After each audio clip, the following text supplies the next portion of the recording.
నా పేరు యేసుపాదం అని. మేము నామకార్థ క్రైస్తవులుగానే జీవించాం. మా ఫాదరు 1957లో ఆయన మెకానికల్ ఇంజనీరింగ్ చేశారు ఉస్మానియా యూనివర్సిటీ నుండి. మంచి జాబు ఆయనకి, మంచి అన్నీ బాగున్నాయి. నేను ఇంటికి పెద్ద, నాకు ఒక తమ్ముడు ఒక అక్క, నాకైనా పెద్దమ్మ. అయితే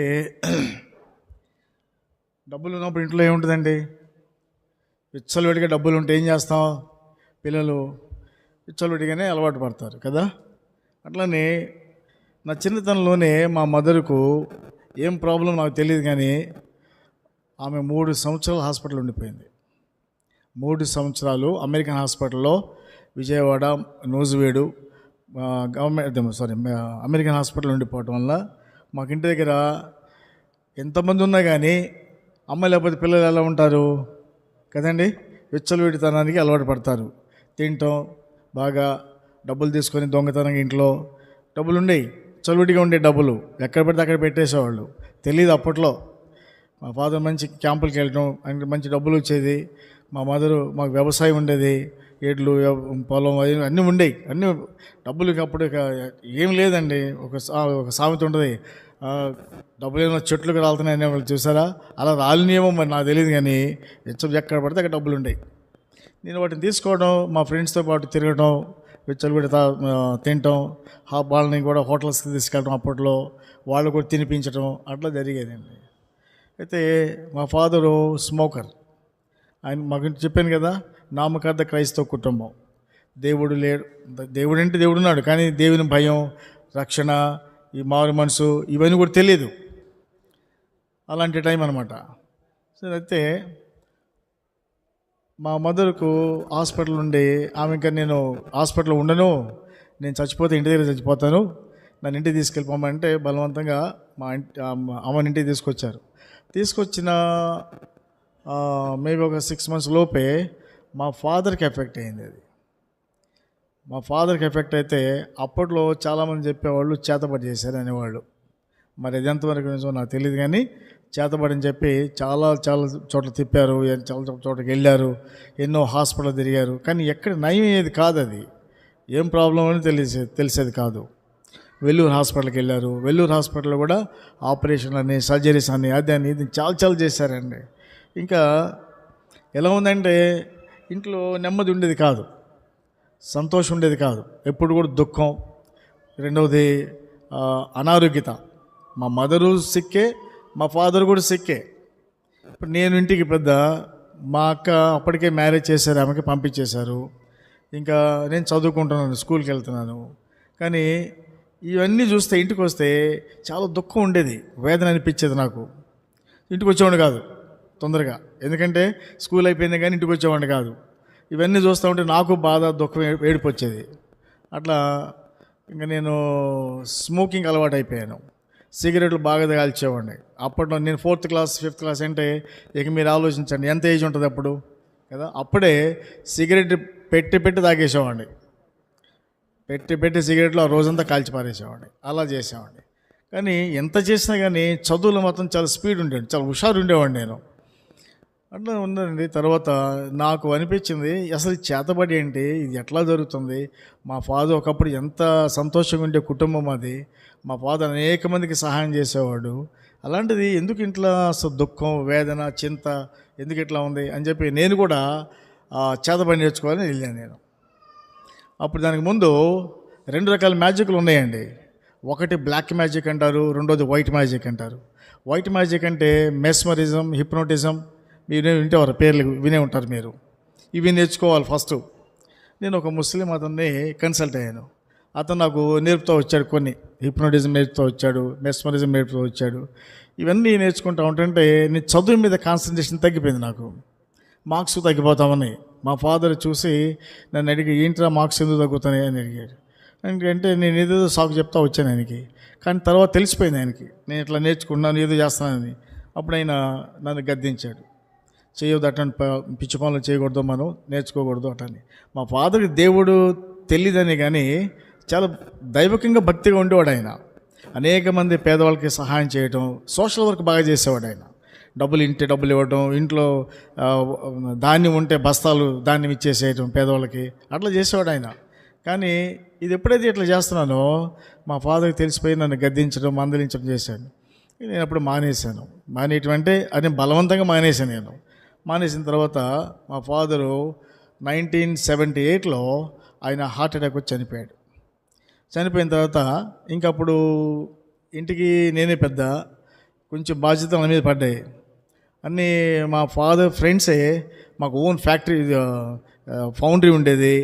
ఫౌండరీ వాళ్ళు మాదేదని చెప్పి వాళ్ళు రాసేసుకున్నారు. మేము చిన్నపిల్లలు, చాలా చిన్నపిల్లలు. నేను 10th క్లాస్ అంటే మీరు ఆలోచించవచ్చు. మా ఫాదర్ చనిపోయినప్పుడు నేను 10th క్లాస్ చదువుతున్నాను. ఇక మా అక్క లేదు, నేను నాకంటే తమ్ముడు చిన్నోడు, వాడు 7th క్లాస్ చదువుతున్నాడు. ఇక మాకు చెప్పేవాళ్ళు కానీ మాకు గైడెన్స్ ఇచ్చేవాళ్ళు కానీ ఎవరు లేరు. ఇంకా మా ఫాదర్ ఫ్రెండ్స్ వచ్చి ఇది మాది అంటే కొద్ది వాళ్ళదే, మామిడి తోటలు ఉండేవి, ఇది మాది అంటే వాళ్ళదే. అలా వెళ్ళిపోయింది అనమాట. అన్నీ అంటే చెదిరిపోయినాయి, కానీ వెళ్ళిపోయినాయి. కళ్ళ ముందు అన్నీ పోగొట్టుకున్నావు. ఇంకా పరిస్థితులు కొంచెం దాడిగా ఉన్నాయి, చదువుకోవడానికి కూడా కష్టమైపోయింది. ఇంకా 10th క్లాసు పాస్ అయ్యానండి. పాస్ అయిన తర్వాత నేను ఇంటర్మీడియట్ జాయిన్ అయ్యాను.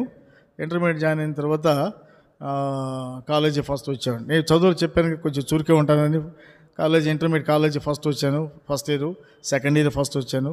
నాకు మెరిట్ స్కాల్స్ వచ్చినాయి. అప్పుడు ఇదే ఉస్మానియా యూనివర్సిటీ మెడ్రాస్ హైదరాబాద్లో అప్పుడు ప్రైవేట్ కాలేజీ లేవు, ఇంజనీరింగ్ కాలేజీలు, గవర్నమెంట్ కాలేజీలు ఉండే అనమాట. అప్పుడు నేను ఇంజనీరింగ్ జాయిన్ అయ్యాను ఇక్కడ ఉస్మానియా కాలేజీలో, ఉస్మానియా యూనివర్సిటీలో. అప్పుడు ఇండియన్ ఎయిర్ ఫోర్స్ నుండి సెలక్షన్స్కి కాలేజీకి వచ్చారు, యూనివర్సిటీకి వచ్చారు డైరెక్ట్గా వాళ్ళు. అప్పుడు సెలక్షన్ చేస్తే మా ఫ్రెండ్స్ దగ్గర ఒక 200 మంది మేము ఎగ్జామ్ రాసాం. ఎగ్జామ్ రాస్తే అందులో నేను ఒక్కడనే సెలెక్ట్ అయ్యాను. మరి అదేంటో కానీ మరి ఇంకెవడు కూడా పాస్ అవ్వలేదు అందులో. సో నన్ను మళ్ళీ హైదరాబాద్ బేగంపేటలో ఎగ్జామ్కి రాయమని పిలిచారు. అక్కడికి వెళ్ళాను, రాశాను, సెలెక్ట్ అయ్యాను. సో ఇది ఒక లైఫ్ అండి ఇది. ఆ తర్వాత నాకు ఒకటే ఆలోచన ఉండేది, నా జీవితంలో ఎందుకు నాకు నెమ్మది లేదు, సంతోషం ఉండేది కాదు. ఎందుకంటే మా ఇంట్లో మా ఫాదర్ని పోగొట్టుకున్నాను. ఆయన చాలా ఎర్లీ యంగ్ ఏజ్లో, నాకు తెలిసి ఆయన 52 సంవత్సరాలకి చనిపోయాడు ఆయన. ఇంకా మా అమ్మ సిక్కుగానే ఉంది. ఇంకెవరు లేరు, చూసేవాళ్ళు కూడా ఎవరు లేరు, ఎవరు పట్టించుకునేవాళ్ళు కూడా లేరు. మా అక్క ఇంటికి వచ్చి మా ఊరు వచ్చేసింది, వాళ్ళ హస్బెండ్ తీసుకొని మా బావగారిని, వాళ్ళే ఉండి మా ఇంట్లో ఉండి చూస్తూ ఉండేవాళ్ళు. ఇలా జరిగిందండి. అయితే నేను ఈ సందర్భంలో ఏమైందంటే, ఈ చేతబడిన సందర్భంలో నేర్చుకున్న టైంలో నేను హిందువుల గుళ్ళకి వెళ్ళి పూజారుల దగ్గర కూర్చొని అనేకమైన విషయాలు అడిగి వాళ్ళని తెలుసుకునేవాడిని. అసలు ఏంటి, దేవుడు ఉన్నాడా, దేవుడు ఉంటే ఎందుకు ఇట్లా ఉంటుంది అని ఎన్నెన్నో, ఇంకా ఏదో కుర్రతనంలో లేదు చిన్నతనంలో ఏదో అడుగుతాం కదా, అట్లా అడుగుతూ ఉండేవాడిని. కానీ ఎవరు కూడా సరైన సమాధానం చెప్పేవాళ్ళు కాదు. తర్వాత ముస్లిమ్స్కి మాస్కి వెళ్ళేవాడిని, చాలా నిష్టగా చేసేవాడిని ఏం చేసినా కానీ ఎక్కడ కూడా నెమ్మది లేదు, సమాధానం లేదు, ఏం లేదు. ఎయిర్ ఫోర్స్లో జాయిన్ అయిన తర్వాత అది కూడా డైరెక్ట్గా ఫ్లైట్ ఇంజనీరింగ్ నాది. అది కొంచెం టఫ్ సబ్జెక్టు మాది. దాంట్లో నేను ఫస్ట్ బ్యాచ్లో ఫస్ట్ పర్సన్ నేనే ఇండియన్ ఎయిర్ ఫోర్స్లో ఆ టైంలో. అయితే నేను ఇవన్నీ చూసిన తర్వాత చదువులు కూడా అక్కడ కూడా ఎగ్జామ్లో డల్ అయిపోతున్నాను. బాగా చదువుతాను నేను, కానీ డల్ అయిపోతున్నాను. ఎందుకంటే నాకు వేదన, ఏదో మైండ్లో ఏదో నాకు తెలియని చింత ఉండేది, నాకు తెలియని వేదన ఉండేది నా మైండ్లో. ఇది ఎట్లా పోతుంది, ఎలా చేయాలో తెలియదు. ఇంకా నేను సూసైడ్ చేసుకోవాలని వెళ్ళిపోయానండి. వెళ్ళిపోతే అప్పుడు మెడ్రాస్లో రన్నింగ్ మామూలు లోకల్ ట్రైన్స్ ఉంటాయి మెడ్రాస్లో, తెలుసు మీకు. రన్నింగ్ ట్రైన్స్ దూకాలని వెళ్ళాను నేను. అయితే రన్నింగ్ ట్రైన్స్ దూకితే బాడీ అంతా ముక్కలైపోతుంది, అది మళ్ళీ మా అమ్మ కూడా చేరదు, కనీసం ముక్కలు కూడా చేరవు. కాబట్టి వచ్చేసాను, బ్యాక్ వచ్చేసి నేను చాలా మొండివాడిని. ఎలాంటి మొండివాడిని అంటే, మా ఫాదర్ని ఎప్పుడు ఒక ప్రశ్న వేసేవాడిని నేను. అది ఉన్నప్పుడు ఈ ఫ్యాన్ ఎందుకు ఇట్లా ఒక్క సైడే తిరుగుతుంది, ఎప్పుడు స్విచ్ ఆన్ చేసి ఆఫ్ చేసాను, ఆన్ చేసి ఆఫ్ చేసామండి, ఎప్పుడు ఆన్ చేసినా ఫోన్ ఒకే డైరెక్షన్లో తిరుగుతూ ఉంది, ఇది ఎందుకు మళ్ళీ ఇటు తిరగట్లేదు అని నేను అడిగితే ఆయన ఏం చేశాడంటే, ఆ పాయింట్ చాలా ఓల్డ్ ఫ్యాన్లు అండి, ఇంత పెద్దలా ఉంటుంది, అది ఇలా ఉంటుంది, అది దించి ఆయన ఓపెన్ చేసేదాన్ని ఆ ఫ్యాన్లో ఉన్నటువంటి అది ఎలక్ట్రికల్ అది వైరింగ్ ఉంటుంది కదా, ఆ కాయిల్స్ ఏ డైరెక్షన్లో చుట్టూ దాని ప్రిన్సిపల్ దాన్ని ఎక్స్ప్లెయిన్ చేసేవాడు నాకు ఆయన. అంటే అంత మొండివాడిని అనమాట. అంటే నేను చూడాలి, నేను చూస్తేనే నేను తెలుసుకుంటాను, నేను అట్లాంటి టైప్ నాది. అయితే ఇంకప్పుడు స్లీపింగ్ ట్యాబ్లెట్స్ కొనుక్కోవడానికి వెళ్ళాను, అది సక్సెస్ కాలేదు. ఇంకప్పుడు ఫ్యాన్కి తాడు కట్టి మెడకి ఉరేసుకున్నాను. ఉరేసుకున్న తర్వాత స్టూల్ని కాలు పెట్టి కొట్టేశాను. కా ఇంకా హ్యాంగ్ అయ్యాను. మేబీ 2 seconds అయి ఉంటుందేమో నాకు తెలిసి. ఆ టైంలో తెలియకుండానే తాడు ఫ్యాన్కున్న తాడు ఫ్యాన్కి ఉంది, మధ్యలో కట్ అయిపోయింది తాడు. అది ఇంతలో తాడండి, అది చాలా బలమైన తాడు. మాకు ట్రైనింగ్లు ఇస్తారు ఇవన్నీ కూడా. ఎందుకు ఇస్తారు ఈ తాడు అంటే సర్వైవల్ కోసం మాకు ఇస్తారన్నమాట. ఇవన్నీ కూడా సర్వైవల్ ట్రైనింగ్ అంటారు, వీటిని జంగిల్ ట్రైనింగ్ అంటారు. సో ఆ తాడు మధ్యలో తెగిపోయింది, నేను కింద పడ్డాను. నాకు ఇక్కడ మంచం కోడ్ ఉంటుంది కదా, అది ఆ కోడ్ తెగింది, ఇక్కడ తెగి బ్లడ్ వస్తూ ఉంది. సరే కింద పడ్డ తర్వాత నాకు ఎవరో ఏదో చెప్తున్నారు. నాకు ఎవరు లేరు అక్కడ, నిజానికి నేను ఒక్కడే ఉంది ఆ రూమ్లో. నాకు ఎవరో ఏదో చెప్తున్నారు. ఏమని?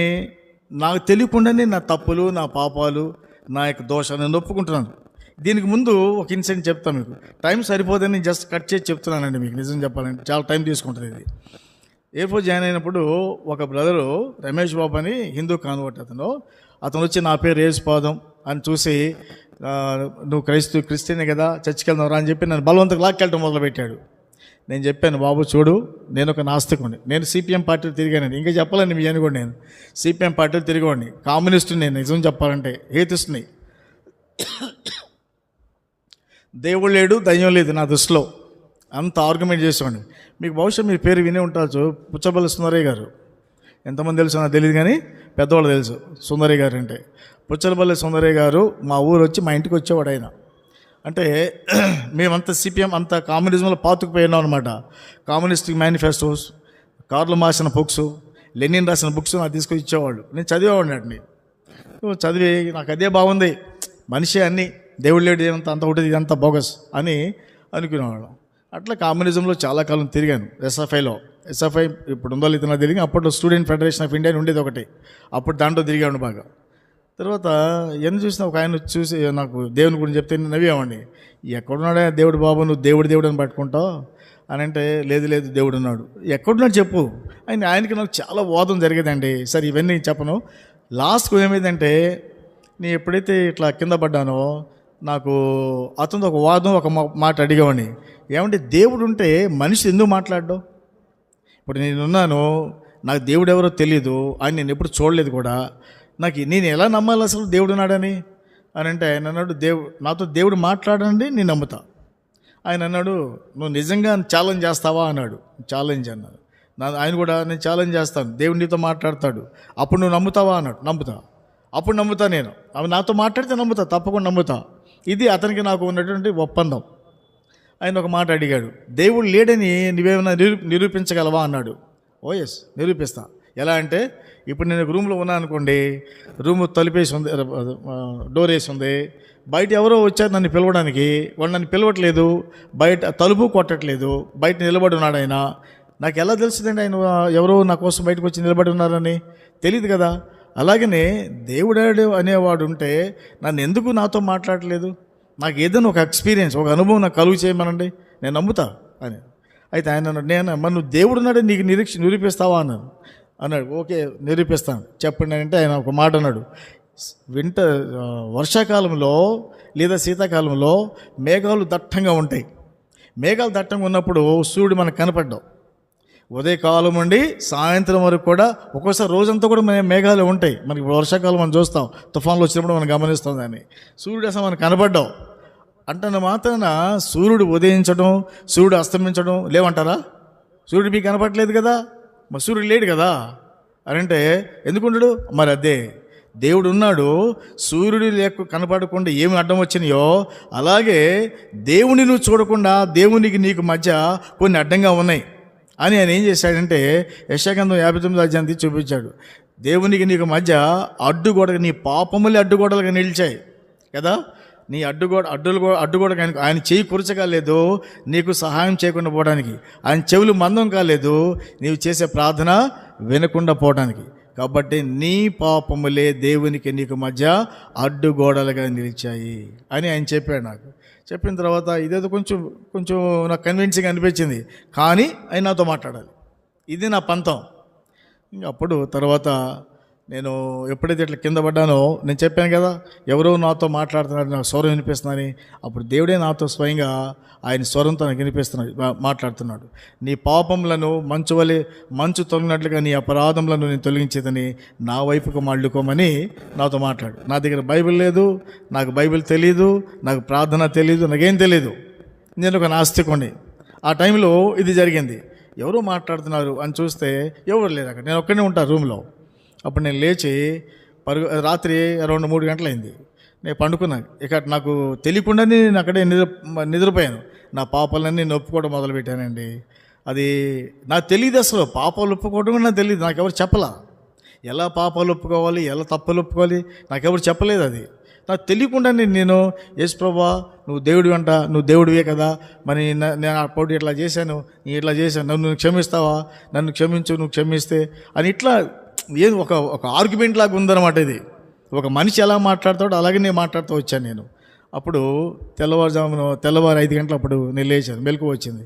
నేను పరుగున ఏ ఫ్రెండ్ అయితే నాకు చెప్పాడో ఆయన దగ్గర పరుగున వెళ్ళాను నేను. ఆయన ఇంకా నిద్రపోతూ ఉన్నాడు. దాన్ని లేచాడు. లేచిన తర్వాత నా షర్ట్ మీద ఈ బ్లడ్ ఉంది. ఇది చూసి ఏంటి ఏమైంది, ఆయన మేము ఎవరినైనా కొట్టుకుని అయిందేమో నాకు చూస్తున్నాడు ఆయన. ఇట్లా జరిగిందని చెప్పాను. అప్పుడు ఆయన ఆ వాక్యాన్ని బైబిల్ని తీసి యెషయా-గ్రంథం 44వ అధ్యాయం 22 వచ్చినది నాకు తీసి చూపించాడు ఆయన. మీకు కావాలని చదవండి ఎవరైనా. యెషయా-గ్రంథము 44వ అధ్యాయము 22 వచనం. యెషయా-గ్రంథము 44:22.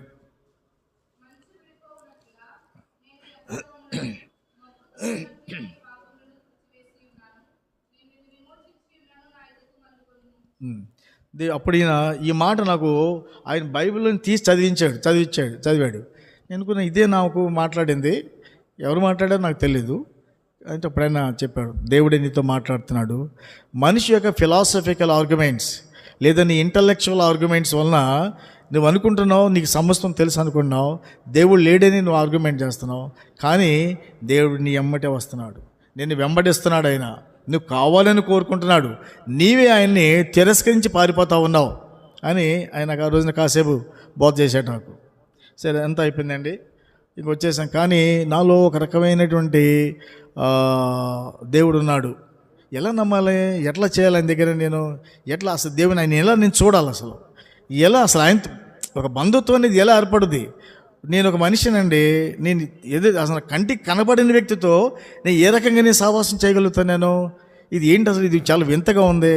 దేవుడు అంటాడు, దేవుడు మాట్లాడతాడు అంటాడు, ఇవన్నీ కూడా చూపిస్తూ ఉన్నాడు. దాని తర్వాత దేవుడు నన్ను దర్శించడం, నాతో మాట్లాడడం. మళ్ళీ ఇంకో సందర్భంలో కూడా నేను సినిమాలు బాగా చూసేవాడినండి, యాక్టింగ్ కూడా చేసేవాడిని నేను ఒకప్పుడు. ఎందుకంటే బహుశా మీకు తెలుసు, శోభన్ బాబు సినిమా యాక్టర్ ఒక అతను ఉండేవాడు, మీకు తెలుసో లేదు కానీ అతను మా ఊరోడే. వాళ్ళ పేరెంట్స్ మా పేరెంట్స్ బాగా క్లోజ్ ఫ్రెండ్స్ అనమాట వీళ్ళు. నేను కూడా యాక్టింగ్ చేయడానికి వెళ్ళేవాడిని, యాక్టింగ్ చేసేవాడిని, చాలా చేసాను. ఆయన పక్కన పెట్టేద్దాం. అప్పుడు సినిమాలోకి వెళ్ళాలని నేను ఒక ఆశ కలిగి ఉండేవాడు అనమాట. తర్వాత సినిమాలు మాత్రం బీభత్సంగా చూసేవాడిని.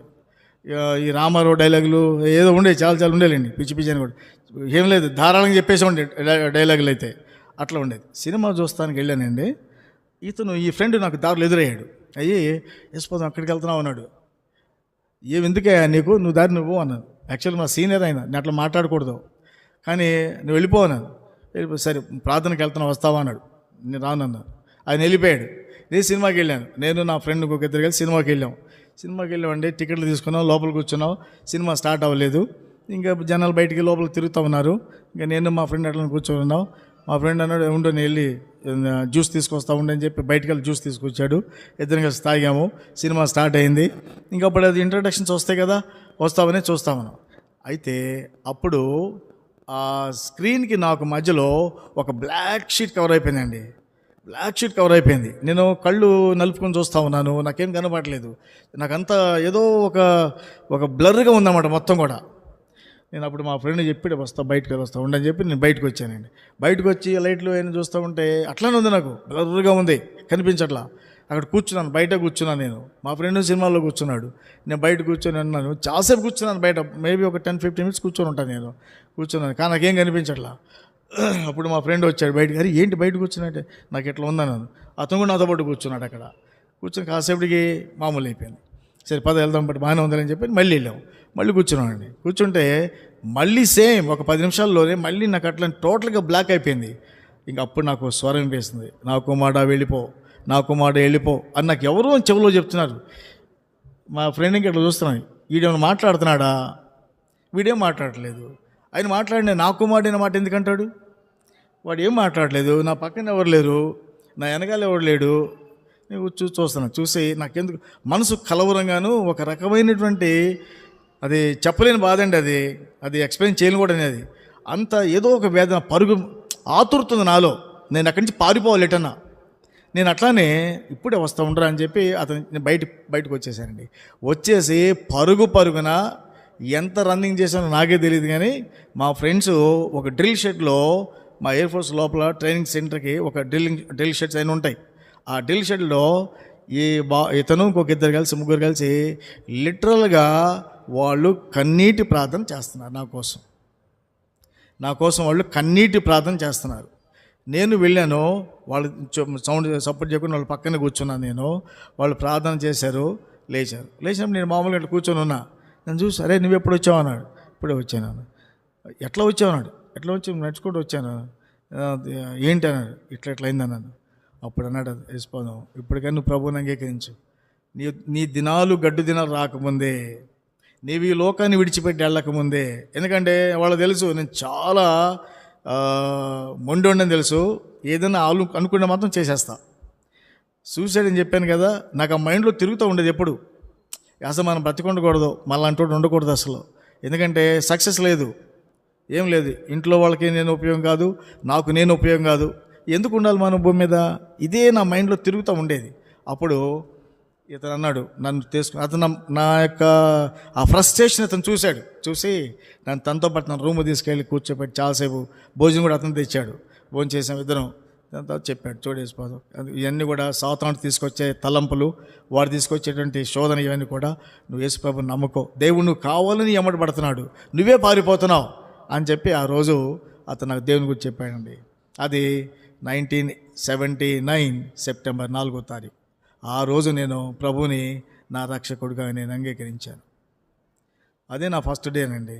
ఆ తర్వాత చాలా వచ్చినాయండి, చాలా కష్టాలు అట్లా వచ్చినాయి. అదే సంవత్సరం సెప్టెంబర్లోనే సెప్టెంబర్ 22వ తారీఖున దైవజనుడు భక్సింగ్ గారిని మెడ్రాస్లో జహోషమలో కలవడం జరిగింది.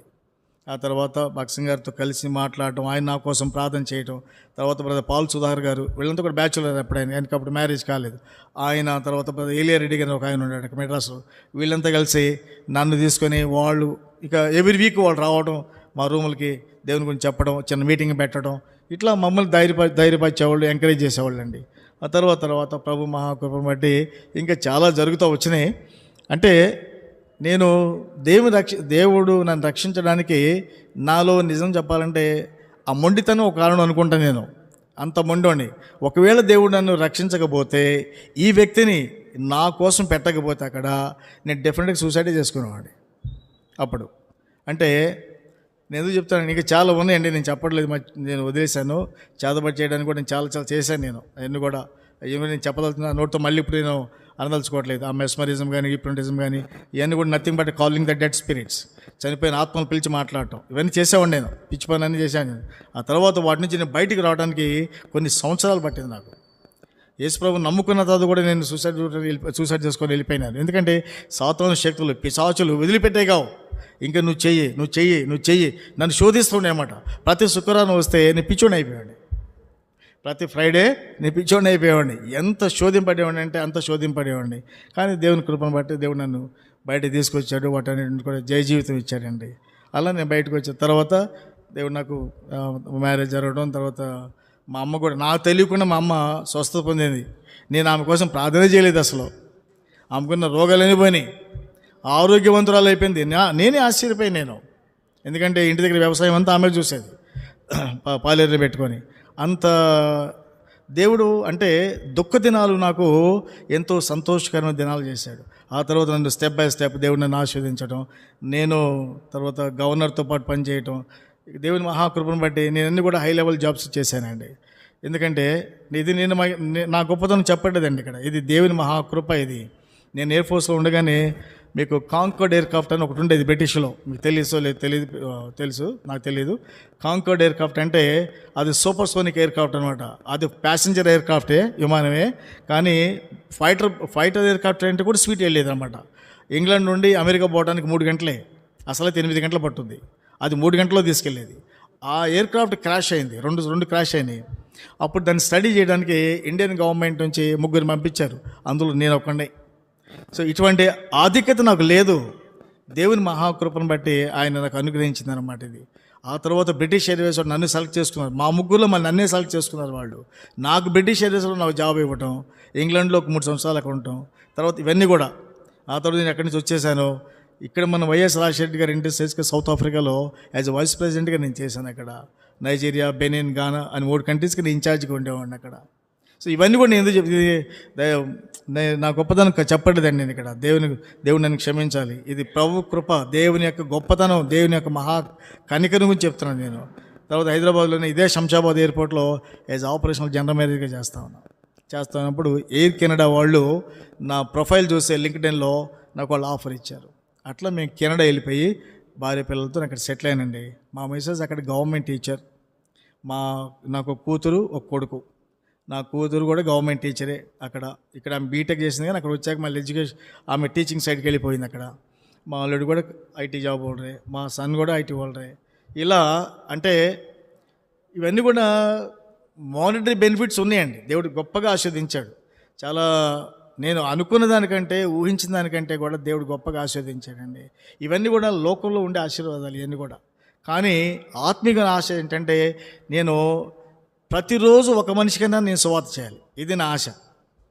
కొన్ని సంవత్సరాల మట్టి చేస్తాను. ఒక్కరోజు మొత్తం ఒక్క మనిషికైనా నేను దేవుని గురించి 4 మాటలు చెప్పాలి. ఇది నేను దేవుని దగ్గర ఒప్పుకున్నది, అలానే జరుగుతూ వస్తుంది ఇప్పటికీ. నా టార్గెట్, నేను పుల్పిట్లోకి బాగు చేయడం నాకు పెద్ద ఇంట్రెస్ట్ అనిపించదు, కానీ దేవుడు నాకు అవకాశం ఇస్తానని నేను చేస్తాను, అది వేరే సంగతి.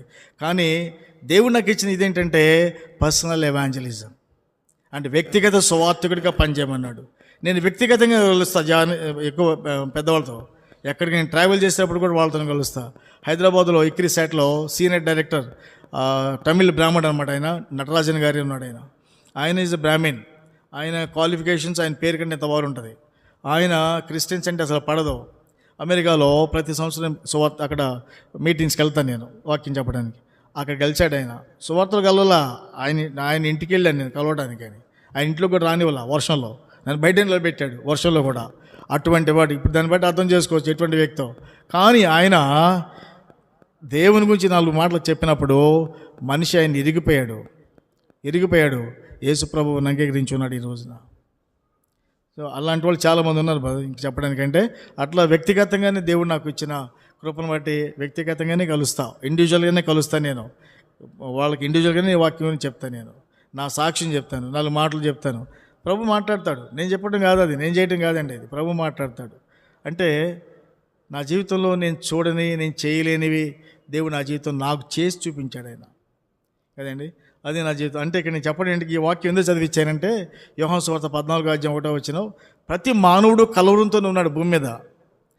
కలవరం ఏదో కలవరం ఉంటుంది మనిషిలో. ఇక్కడ చూడండి, ఇక్కడ ఏం రాయబడింది, ఆ మాట చదవండి ఒకసారి మీరు. యోహాను సువార్త 14:1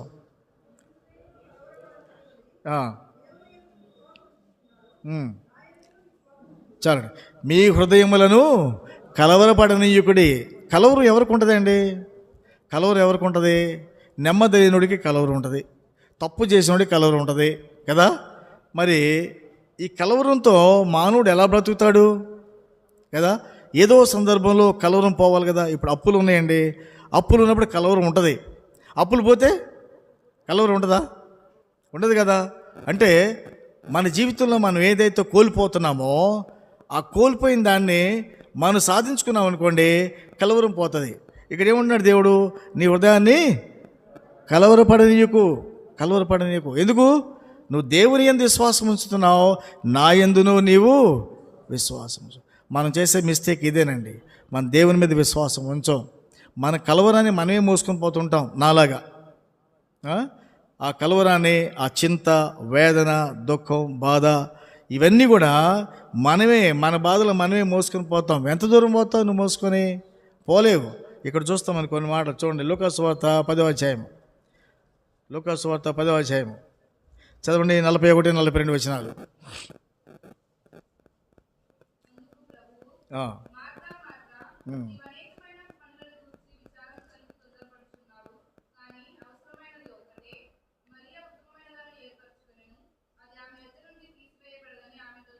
చాలండి, మీకు తెలిసింది కదా.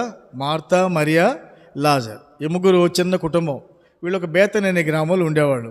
యేసుప్రభు నాడికి వచ్చినప్పుడు ఈ మార్తా చాలా హాస్పిటాలిటీ చూపిస్తుంది. ఆమె చాలా లవ్ అండ్ ఎఫెక్షన్, ప్రేమ, ఎంతో అంటే ఎవరైనా మన ఇంటికి వస్తే ఆతిథ్యం ఇస్తాం కదా, ఏమి ఎక్కువ చూపించేది అన్నమాట. చాలా ప్రేమ గల వ్యక్తి మార్తా. కానీ ఏమేం చెప్తుంది, యేసుప్రభు ఏం చెప్పాడండి ఇక్కడ? మళ్ళీ చదవండి. 41 వచ్చిన మార్తా మార్తా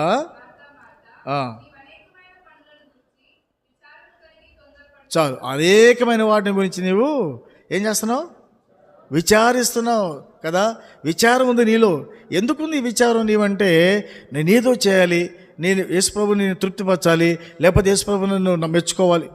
మనం కూడా చూడండి, మన జీవితంలో మనం ఎన్ని చేసినప్పుడు కూడా ఎక్కడో ఏదో మనలో ఒక కొరత అనేది ఉంటుంది.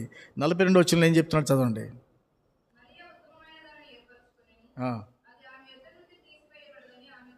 తప్పు కదమ్మా, మళ్ళీ చదవాలి, పైనుంచి చదవాలన్నమాట.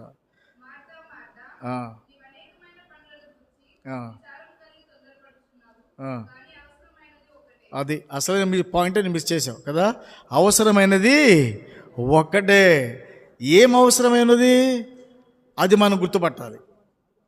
మన జీవితంలో, మన వ్యక్తిగత జీవితంలో, మన కుటుంబ జీవితాల్లో ఏదో ఒకటి మిస్ అవుతుందండి. ఏదో సంథింగ్ వెంట్ రాంగ్, ఏదో పొరపాట్లు అయితే జరుగుతూ ఉన్నాయి. అది ఏంటది? ఆ ఒక్కటి నాలో ఏం తక్కువ, అది ఏం తక్కువ ఉంది అని మనల్ని మనం ప్రశ్నించుకోవాలి. యేసుప్రభు వారు ఇక్కడ స్వయంగా చెప్తున్నాడు, ఆయన డైరెక్ట్గా చెప్తున్నాడు. మార్తా, నీవు అనేకమైన వాడి గురించి చింతిస్తున్నావు, కానీ అవసరమైనది ఒకటే.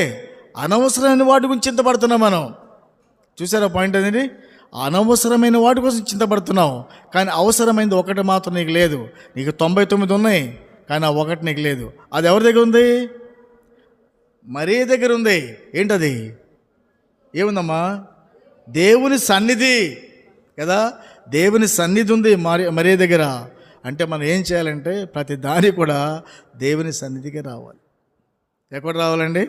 దేవుని సన్నిధికి రావాలి. కష్టము, దుఃఖము, వేదన, నిజంగా అప్పుడు ప్రార్థన రాదు. నిజం చెప్పాలంటే అప్పుడు నిజంగా ప్రార్థన రాదు. కానీ మోకరించు. సాతాను నిన్ను మోకరించనివ్వడు కదా. ఇగోయిజం వస్తుందన్నమాట. ప్రతి ఒక్క మానవుల్లో ఇగోయిజం ఉంటుంది. నీ ఇగోయిజం నిన్ను ఎక్కడ తీసుకెళ్తుంది తెలుసా? నరకానికి, పతనాన్ని తీసుకెళ్తుంది. ఆ ఇగోయిజం నేనేం చేస్తుంది? గర్వాంధుడిగా చేస్తుంది. గర్వము నాశనానికి ముందు నడుస్తుంది, పతనానికి నాంది. ఆ పతనానికి నేను తీసుకెళ్తా ఉంది. దాని గురించి జాగ్రత్తగా ఉండు. నువ్వు అనేకమైన వాటి నుంచి చింతపడుతున్నావు కదా, ఆ చింత నీవు పక్కన పడే. తర్వాత ఇంకో మాట చూడండి, లూకాసు వార్త 18వ అధ్యాయం. ఇంకొక మాట చదివి నేను ముగిస్తా. 18వ అధ్యాయం 18వ వచ్చిన నుండి చదవండి. 18వ అధ్యాయం లూకాసు వార్త 18 వచ్చినమ్మా.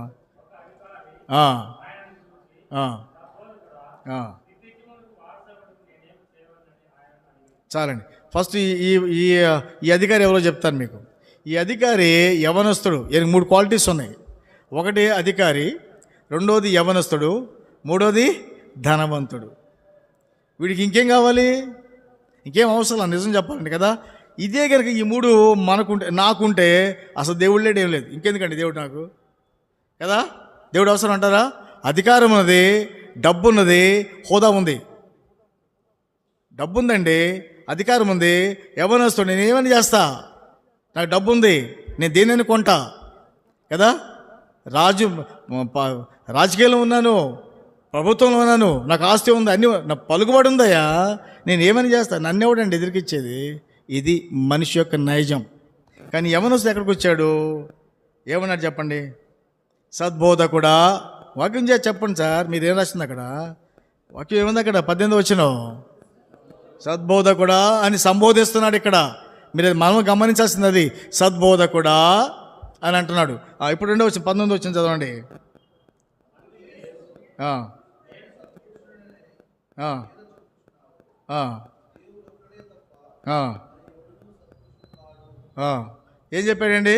నేను సద్బోధకుడు నువ్వు ఎందుకు అంటున్నావు? మంగళగిరి దగ్గర, విజయవాడ దగ్గర ఎన్ఆర్ఐ హాస్పిటల్ ఉంది, మీకు తెలుసా? చాలామంది తెలుసు అనుకోండి కదా. ఆ హాస్పిటల్లో ఒక చర్చ్ ఉంది. అక్కడ ఒకరోజు నా వాకింగ్ చెప్తా ఉంటే డాక్టర్స్ ఒక 15-20 మంది, చాలామంది ఉంటారు అక్కడ వచ్చేవాళ్ళంతా ఎక్కువ మెడికల్ వాళ్ళే. ఒక 15 మంది డాక్టర్లు. ఒక ఆయన అన్నాడు, అన్నా ఇక్కడ ప్రశ్న మిమ్మల్ని వేయాలి నేను అన్నాడు. చెప్పండి పదా అన్నాను. తెలిస్తే చెప్తా, తెలియకపోతే చెప్పలేను. చెప్పండి అంటే, ఈయన దేవుడే, యేసుప్రభు దేవుడే కదా. ఇప్పుడు ఆయన ఏమంటున్నాడు ఇక్కడ 19 వచ్చిన ఏం రాయబడింది? సద్బోధకుడు నన్ను ఎలా నువ్వు పిలుస్తున్నావు?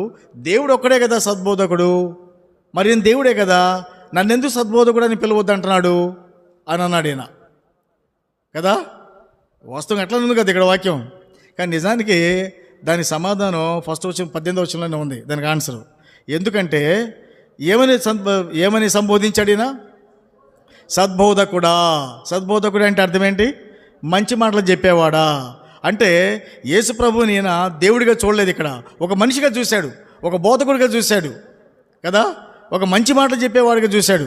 అందుకని అన్నాడు, నేను మంచి మాటలు చెప్పేవాడిని అయితే ఈయన నన్ను సద్బోధకుడా, నేను మంచి మాటలు వినేవాడిని అయితే నన్ను దేవుడిగా నువ్వు ట్రీట్ చేయలేదు కాబట్టి నువ్వు నన్ను దేవుడని ఎలా అంటావు? మీకు అర్థమైందండి ఇది? అంటే మనం పలికే మాటలోనే దేవుడు మనకు జవాబిస్తాడు. ప్రభా నువ్వు చేయగలిగితే అంటాడు ఒకడు.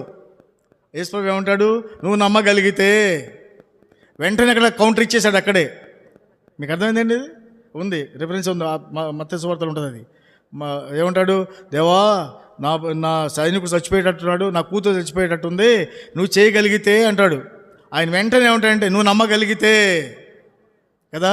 అంటే మన మాటల్లోనే మనకి జవాబు ఇచ్చేస్తాడు దేవుడు అక్కడ. అందుకనే బీ కేర్ఫుల్.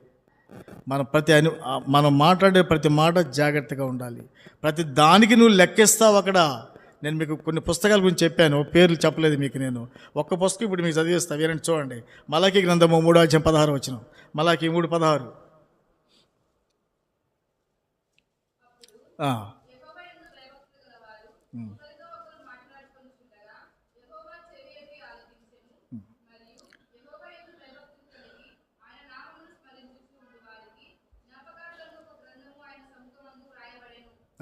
చూసారండి, మనం నిలబడి లేదా మనం ఎక్కడైతే మనం మాట్లాడుకుంటూ ఉంటామో, మనం కొంతమంది మనం ఏం చెప్పుకుంటాం, మన గురించి మనం డబ్బాలు కొట్టుకుంటాం, మన గురించి మనం ఎక్కువ మాట్లాడుకుంటాం, మన గురించి ఎదురోళ్ళ గురించి చెడ్డగా మాట్లాడతాం. విచిత్రం అది. మన గురించే గొప్ప చెప్పుకుంటాం, ఎదురోడి గురించి తక్కువ చెప్తాం. ఏం చెప్తున్నాడు ఇక్కడ? నేను చెప్పట్లా, ఏం చెప్తున్నాడండి? చెప్పమ్మా, మాట చదువు తల్లి. నాకు వినిపించలా, మీరు చదవని గట్టిగా ఒకసారి. ఒకరితో ఒకరు మాట్లాడుకుంటుంటే యెహోవా చెవియొగ్గి, ఒట్టి దారిని పోయే దానిలాగా వినుకుండా పోలేదు, నిలబడి చెవియొగ్గి మనం ఏం మాట్లాడుకున్నాడు విని పుస్తకంలో టక్కుని రాసి పారేశాడు. మీకు అర్థమైందండి?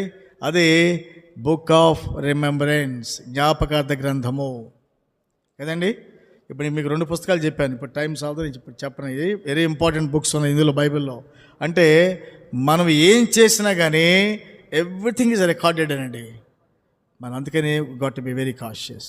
మనం మాట్లాడే ప్రతి మాట, పలికే ప్రతి పలుకు కూడా చాలా పవర్ఫుల్గా ఉండాలి, చాలా సీజనల్గా ఉండాలి. ఉప్పు వలె సారము కలిగిందే ఉండాలి కదా. ఇక్కడ అదే చెప్తున్నాడు. ఏమని? తర్వాత ఈ యవనస్తు దగ్గర రండి, లూకా సువార్త 18వ అధ్యాయం చివరిగా త్వరగా ఏం చెప్తున్నాడండి? 22వ వచనం చదవండి. చదవండి.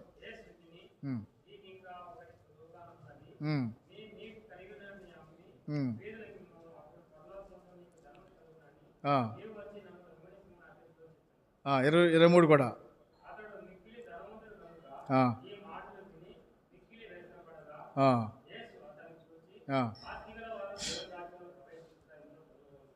చాలండి. ఇక్కడ మనం చూస్తే ఈ యవనస్తుడికి దేవుడు చెప్తున్నాడు అనమాట, నువ్వు అది చేయకూడదు, నువ్వు ఇది చేయకూడదు అని కొన్ని కండిషన్ చెప్తాడు. అప్పుడు ఆ యవనస్తుడు ఏమన్నా అంటే, ఇవన్నీ కూడా నేను చిన్నప్పటి నుంచే చేయట్లేదండి, ఇవన్నీ కూడా నేను పాటిస్తున్నాను అంటాడు. అయితే నీకు ఒకటి తక్కువగా ఉన్నది. మాటతో ఏం చెప్పాడు? ఒకటి నీకు అవసరమై ఉన్నది. మీరు గమనించాలి ఈ మాటలది. ఇక్కడ వర్డింగ్ ఎట్లా పెడుతున్నాడు? అక్కడ నీకు ఒకటి అవసరమైనది. ఇక్కడ ఏం చెప్తున్నాడు? ఇక్కడ నీకొకటి తక్కువైనది. ఏమిటో తక్కువ? వీటితో చెప్తున్నాడు ఇక్కడ, నువ్వు వెళ్ళి నీ ఆస్తిని పేదవాళ్ళకి పంచిపెట్టి రాపో అంటాడు. నిజానికి దేవుని ఉద్దేశం అది కాదు. దేవుడు వీడి ఆస్తి మొత్తం కూడా పంచిపెట్టి రామని చెప్పడం కాదు. వీడిని ఏదో టోటల్గా జీరో చేద్దామని కాదు. కానీ దేవుని ఉద్దేశం ఏంటంటే, వీళ్ళు ఏం తక్కువ ఉన్నది అంటే, దేవుని మీద ప్రేమ తక్కువ, లోకం మీద ప్రేమ ఎక్కువ. డబ్బు సంపాదించడం తప్పు కాదండి, డబ్బు సంపాదించడం తప్పు కాదు, డబ్బుని ప్రేమించడం తప్పు. డబ్బుని ప్రేమిస్తూ ఎదుటివాడిని మోసం చేస్తాను చూసారా, అది దేవునికి ఇష్టం లేని పని. వాడు అసలు పరలోక రాజ్యంలో ప్రవేశించడు అని స్టాంప్ వేసి పారేశాడు ఇక్కడ కదా. డబ్బును సంపాదించండి, ఖర్చు పెట్టుకోండి, పేదవాడికి సహాయం చేయండి, పేదవాడికి ఉగ్గినంత నీళ్ళు ఇస్తే దేవునికి అప్పిచ్చువాడంట. ఏమండి, మీకు 1,00,000 రూపాయలు ఉంది, 1000 రూపాయలు ఎవడైనా అప్పు అడిగితే ఇవ్వడం తప్పేమీ లేదు. అది మీరు అడగొద్దే వాడికి, అది ఇస్తే ఇస్తాడు, లేకపోతే లేదు. కానీ నీ పేరు అక్కడ రాయిపడి ఉంటుంది, నీ పేరు అక్కడ రాస్తున్నాడు. ఏమని? పేదవాడిని కనికరించేవాడు అని అక్కడ రాస్తున్నాడు. మన 1000 రూపాయలు మనకు వచ్చినది మాత్రాన, ఒక 10,000 మనకు వచ్చి మనం వాడికి ఎవరికి ఇచ్చినది మాత్రాన మనం దరిద్రులను కావు, లేకపోతే మొత్తం మనకు పోదు కదా. ఇంకో చిన్న ఎగ్జాంపుల్ చెప్తానండి, టైం అయిపోతుంది కదా. నేను విజయవాడ వెళ్ళిపోవాలి. ఇప్పుడు గెహాజీ కాదు, జక్కయ్య స్టోరీ తెలుసు కదా. జక్కయ్య ఏమన్నాడు? యేసుప్రభు వచ్చినప్పుడు జక్కయ్య దగ్గరికి వచ్చినప్పుడు, జక్కయ్య దిగి వచ్చాడు కిందకి. ఆ స్టోరీ అంత తర్వాత చెప్పుకుందాం. మేము ఒక ఇన్సిడెంట్ మాత్రం చెప్పాలనుకున్నా. జక్కయ్య అంటాడు, యేసుప్రభు చెప్పకుండానే, అయ్యా నా ఆస్తులు సగ భాగము పేదలకు పంచిపెట్టేస్తా, సగం ఇంకొకరికి, ఎవరి దగ్గర నేను ఒక వంతు అన్యాయంగా తీసుకుంటే వానికి 4 వంతులు ఇచ్చేస్తా అనుకుందాం. ఇప్పుడు జక్కయ్య దగ్గర 8 కోట్ల రూపాయల ఆస్తి ఉంది. ఎన్ని కోట్లు అండి? 8 కోట్లు ఉంది. 8 కోట్ల రూపాయల ఆస్తి పడిన జక్కయ్య 4 కోట్లు పేదవాళ్ళు పంచిపెట్టేశాడు. అంతేనా? అంతే కదా లెక్క. క్యాలిక్యులేషన్ తప్ప అదేమన్నా? ఇప్పుడు ఇంక 4 కోట్లు ఉన్నాయి అనుకుందాం. జక్కయ్య ఒకటి దగ్గర 1 కోటి రూపాయలు అప్పు చేశాడు, లేకపోతే అన్యాయంగా తెచ్చుకున్నాడు, అది ఇవ్వలాడు. ఇప్పుడు ఎంత ఇవ్వాలాడికి? 4 కోట్లు ఇవ్వాలిగా. ఇప్పుడు జక్కయ్య దగ్గర ఏం మిగిలింది? చెప్పండి సార్. 0. ఆ 0 అవ్వాలి మనం. ఆ 0 ఎప్పుడైతే మనం అవుతామో అప్పుడు అంటాడు, నేడే నువ్వు అబ్రహాము సంతానము. అప్పటిదాకా అబ్రహాము సంతానం అవ్వాల జక్కయ్య కదండి. అంటే మన జీవితంలో దేవుని దగ్గర మన సమర్పణ ఉండాలి. దేవునికి లోబడి ఆత్మీయత అండి. నేను చెప్పేది నీకున్న డబ్బులను తీసుకెళ్ళి పంచిపెట్టడం నేను చెప్పట్లేదు. దేవుడు కూడా చెప్పట్లా. దేవుడు మానవుని పుట్టించిందే ఆస్వాదించడానికి. కానీ ఒకటే ప్రభు మన నుంచి కోరుకునేది ఏంటంటే, నీ హృదయం ఎక్కడుంది, నీ మైండ్ ఎక్కడుంది, నీ ఆలోచనలు ఎవరున్నారు? దేవుడు తప్ప మరెవరు అనకూడదు కదండి. ఇది కొన్ని ఎలా ఉంటుందంటే, భార్యాభర్తలో ఐక్యత ఉండాలి. ఇక ఎక్కువ డబ్బుల దగ్గర వస్తాయండి భార్యాభర్తలకి, మనం బయటికి చెప్పే కాదు. కానీ భార్యాభర్తల దగ్గర కొంచెం ఈ మనీ దగ్గర లేకపోతే ఏదో ఉంటుంది. ఇద్దరు ఫ్యామిలీ ప్రేయర్ కలిసి ఉంటారు, కుటుంబ ప్రార్థన కలిగి ఉంటారు చూడండి, అప్పుడు సెట్ అవుతాయి. అది మాత్రం దయచేసి చేస్తున్నారు అనుకుంటాను, చేస్తున్నారులేండి. చేయకపోతే కుటుంబ ప్రార్థన కలిగి ఉండండి. ఒక్క 5-10 నిమిషాలండి, ఎక్కువ కూడా. ఒక చిన్న ఏదైనా పాట, ఒక కీర్తనో లేకపోతే ఒక పల్లవో చరణం పాడుకోండి, 4 వచనాలు చదువుకోండి, ఇద్దరు కలిసి ప్రార్థన చేసుకోండి. 2 నిమిషాలు ప్రార్థన చేయండి, మొత్తం 15 నిమిషాలు అవ్వజేసేయండి. ఆ తర్వాత మీరు చూడండి ఎలా ఉంటుందో. పరిశుద్ధాత్మ దేవుడు ఏ రకంగా మీ ఇద్దరి మధ్య సంధి కల్పిస్తాడంటే, ఒకరికొకరు అండర్స్టాండింగ్కి వస్తారు, ఒక ఆలోచన మీదకి వచ్చేస్తారు కదండి. కాబట్టి నేను నా సాక్ష్యంలో ఒక పావు వంతు చెప్పాను మీకు. సమయం వస్తే ప్రభు ఈసారి ఎప్పుడైనా నాకు టైం వస్తే చెప్తాను మీకు. ఇంకా చాలా ఉన్నాయి. చాలా గడ్డు సమస్యలు ఉన్న నా జీవితం చాలా గడుచుకుంటూ పోయినాయండి. నేను చెప్తాను. ఇంకొక విషయం క్లోజ్ చేస్తానే, నాకు హార్ట్ అటాక్ వచ్చింది ఆఫీస్లో ఉన్నప్పుడు. నాకైతే హార్ట్ అటాక్ నాకు తెలియదు. చాలా పెయిన్ఫుల్గా ఉంది. ఆఫీస్లో ఉన్నాను, మీటింగ్ నడుస్తూ ఉంది, అక్కడే ఉన్నాను నేను. చెయ్యి లాగుతూ ఉంది, నిలబడి ఉన్నాను. నిలబడడానికి ఒక్కసారి కుప్పకూలిపోయా, పడిపోయాను కింద. నా ఫ్రెండ్స్ పక్కన వాళ్ళు చూసి, అరే ఏంటి ఎందుకు పడ్డా, లేచి నిలబెట్టారు వాళ్ళు. నన్ను నిలబెట్టి కొంచెం మంచినీళ్ళు ఇచ్చారు. తాగిన తర్వాత మామూలుగా ఉన్నాను, నాకేం తెలియలేదు అది నొప్పి. అంతకుముందు నొప్పి ఉంది, నొప్పి లేదు. కూర్చున్నాను. తర్వాత నేను మళ్ళీ ఆఫీస్ అయిపోయింది, బయట ఇంటికి వచ్చేసాను. ఇంటికి వచ్చిన తర్వాత అంతకంటే సివియర్గా వచ్చింది సెకండ్ స్ట్రోక్. నిజానికి సెకండ్ స్ట్రోక్ అంటే ఎక్కడ ఉండాలి? పరదేశంలో అయిపోతాం, అవునే కదా సెకండ్ స్ట్రోక్లో. కానీ నాకు అది సెకండ్ స్ట్రోక్ అని కూడా నాకు తెలియదు.